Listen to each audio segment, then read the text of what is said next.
It's one of the largest history museums in the state of Texas, and it's sitting here in our own backyard. KAMR Local 4's Judd Baker is back with a look at some of the things you can experience at the Panhandle-Plains Historical Museum.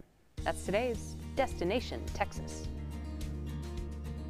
Nestled on the campus of West Texas A&M University, the Panhandle-Plains Historical Museum. We just really have a lot of artifacts. Which is an understatement. The museum says their collection is almost 3 million pieces. The Panhandle-Plains Historical Museum filled with many relics, like this old oil derrick visible from the road, catching the eye of visitors as they get ready to come in. Anything from petroleum to art to cattle ranching history and all of that, and a lot of kind of obscure but still connecting, changing exhibits throughout the years. Marketing specialist Anna Parsons showed our intrepid team some of her favorite spots at PPHM, like the Texas Gallery, the only permanent gallery in the state devoted to Texas art. For me personally, I feel like I would see something like this from a French artist or a French painter, but then you take a step over here and you see this ginormous painting depicting the town of Dalhart, Texas. And if art isn't what you're after, you can take in the story of that black gold Texas tea. You can really see exhibits that are built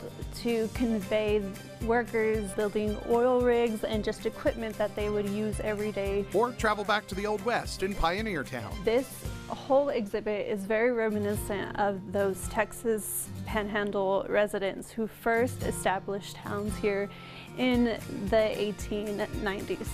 So you could really see where they started, and then you can see reminiscence in like small towns in Texas, like where they've come from. All of this continuing the role of the museum, which remains the same as it was in 1921. To quote, collect the record of life here and hand this on to the children of the future. It's more than just artifacts. We're making connections here. In Canyon, Judd Baker, KAMR Local 4 News.